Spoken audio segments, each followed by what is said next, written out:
ওর একটা চিঠি লিখে দিয়ে গেছে এখানে। এগুলি আসলে অনেক সুন্দর সুন্দর স্মৃতি। এখানে লিখেছে লিভস দ্য বেনু। ভীষণ গরম পড়েছে আমাদের বেলজিয়ামে আজকে। শীত প্রধান দেশে একটু গরম পড়লেই অনেক গরম লাগে। আজকে টেম্পারেচার 33 ডিগ্রি, অনেক গরম। ঘরের মধ্যে এখন 36, ফ্যান ছেড়েই বসেছিলাম। আমাদের বাসায় এয়ারকোর ব্যবস্থা নেই, একটা মোবাইল এয়ারকো আছে। ইয়ানা তো একেবারে উপরের রুমে থাকে, ছাদের নিচে। ওর রুমটা অনেক গরম থাকে, আর সেই রুমেই সেটা দেওয়া হয়েছে। আর প্রত্যেকটা বেডরুমে একটা করে টেবিল ফ্যান আছে, সেটাই চালিয়ে নিচ্ছি কাজ। সবাই কেমন আছেন? সবাইকে অনেক অনেক শুভেচ্ছা আমার এই ছোট্ট পরিবারে। আমার শরীরটা মোটামুটি যাচ্ছে।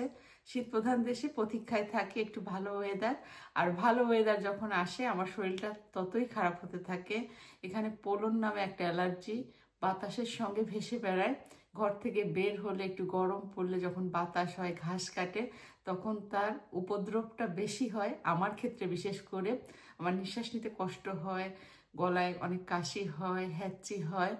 আজকে সারা দিন শ্বাসকষ্ট ফিল করেছি, বিশেষ করে রাতের দিকে বেশি হয়। জীবনের একটা সময় বাংলাদেশে পার করে এসেছি, আর বাকি জীবনটা বেলজিয়ামেই কেটে যাবে। সামারের সময় বাংলাদেশে বেড়াতে যাওয়াটাও সম্ভব না। এখন টেম্পারেচার চেঞ্জ হওয়ার কারণে বাংলাদেশে অনেক গরম বেড়ে গেছে। আর আমরা যারা শীতপ্রধান দেশে আছি, আমাদের শীতপ্রধান দেশের ওয়েদারটাই শ্যুট হয়ে গেছে, কারণ অনেক দিন ধরে এখানে আছি তো। বাংলাদেশে গেলে অসুস্থ হয়ে যায় সামারের সময়, এ কারণে উইন্টারটাকেই বেশি প্রেফার করি। পরেও বেঁচে গেছি। আজকে শুক্রবার, হাফ ডে কাজ ছিল, কোনোভাবে কাজটা শেষ করে বাসায় চলে আসছি। রিল্যাক্স হয়ে ফ্যান ছেড়ে বসেছিলাম। আর আমার একটা ভীষণ আনন্দের একটা পার্ট আপনাদের মাঝে শেয়ার করব বিধায় চলে এলাম ক্যামেরাটা ওপেন করে। অনেকেই জানেন আমি বয়স্ক মানুষদের সঙ্গে কাজ করি প্রায় 16 বছরেরও বেশি। আর এই 16 বছরে অনেক ভালোবাসা পেয়েছি। ছোট ছোট এই ভালোবাসাগুলি আমার চাকরি জীবনের সার্থকতা, কাজে যাওয়ার জন্য, কাজে মোটিভেট করার জন্য অনেক বেশি প্রেরণা যোগায়। আসলে এ ধরনের ভালোবাসাগুলি সবাই পছন্দ করে। আর সেই ভালোবাসা হলো একগুচ্ছ ফুল, একটা ওল্ড কাপল। সবই আমাদের ওল্ড কাপল, 85+ আমাদের সব ক্লায়েন্ট। আর শেষের পথযাত্রী আসলে আল্লাহর কাছে চলে যাবে। কেউ যে যার ধর্মে বিশ্বাস করে তার কাছে সেখানে চলে যাবে। এখন হলো লাস্ট সময়টা, আর এই সময়টা ওরা যে এত ইনোসেন্ট।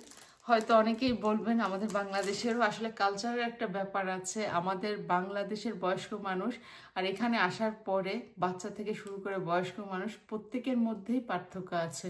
আমি যখন এসেছিলাম এই বেনু, আমার মধ্যেও অনেক চেঞ্জ এসেছে। এখানে থাকতে থাকতে এখানকার পরিবেশের সাথে অ্যাডাপ্ট হয়েছি, কাজ করছি এদের সঙ্গে এবং অনেক কিছু শিখেছি।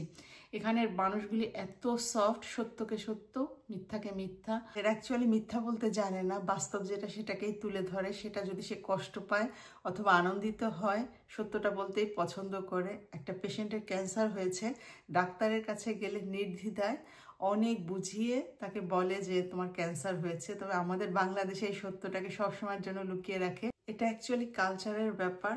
যেটা বলছিলাম, আমার এখানে ম্যাক্সিমাম সব 85+ ক্লায়েন্ট। অনেকেই হোমে চলে গেছে, কেউ বাসায় থাকে, কেউ অ্যাসিস্ট্যান্সি বাসায় থাকে। তবে অ্যাসিস্ট্যান্সি যে বাসাগুলি ইকুইপ সহ, একটা বাথরুম, একটা বেডরুম, ছোট্ট একটা কিচেন। তবে এরা রান্নাবাড়া করে না, বাইরে থেকেই খাবার আসে অথবা কোথাও খেতে যায়।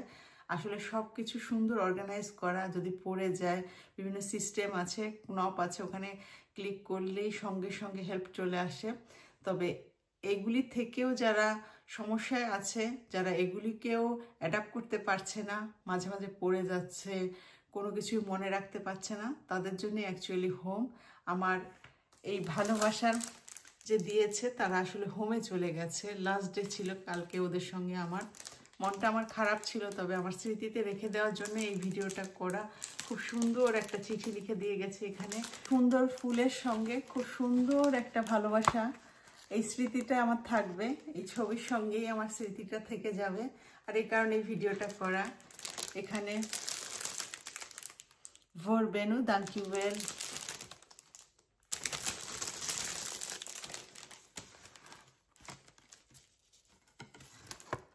লিভস দ্য বেনু, এটা নেদারল্যান্ডে একটা চিঠি। যারা নেদারল্যান্ডে আমার ভিডিওটা দেখছেন, বেলজিয়াম থেকে অনেকে দেখে, আবার আমার পাশের দেশ নেদারল্যান্ড থেকে অনেকে দেখে, তাদের জন্য ইজি হবে এই চিঠিটা। আমাদের বাংলাদেশ থেকে যারা দেখছেন তারা কেউ পড়তে পারবেন না, কারণ এটা অন্য দেশের ভাষা।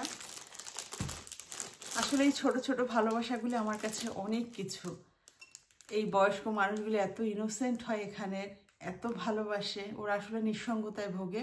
আমরা যখন যাই খুব পছন্দ করে, ওদের এই শিশুসুলভ মনোভাবগুলি খুব ভালো লাগে।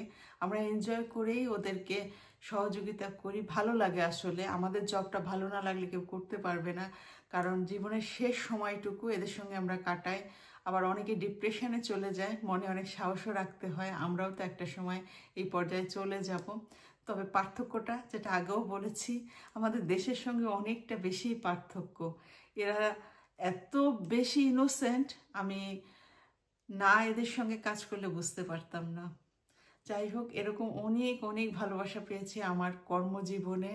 এখনও অনেক দিন কাজ করতে হবে, আরও এরকম অনেক ভালোবাসা পাবো। সো আমার এই ভালোবাসার অংশটুকু আপনাদের সঙ্গে শেয়ার করলাম। আশা করছি আমার মতো আমার ভিডিও দেখতে যারা পছন্দ করেন তাদের কাছেও ভালো লেগেছে। আর চ্যানেলে নতুন হয়ে থাকলে বরাবরের মতো রিকোয়েস্ট রইল, প্লিজ একটা লাইক দিয়ে ভিডিওটা শেষ করবেন। আর খুব ভালো লাগলে ফ্রেন্ডস ফ্যামিলিকে আমার ভিডিও লিঙ্ক দিতে পারেন। আর খুব ভালো লাগলে চ্যানেলটি সাবস্ক্রাইব করে পাশে থাকা বেল অপশনটা অন করে দিতে পারেন নেক্সট ভিডিও দেখার জন্য। সবাই অনেক ভালো থাকবেন, সেই শুভকামনা এখানেই শেষ করছি।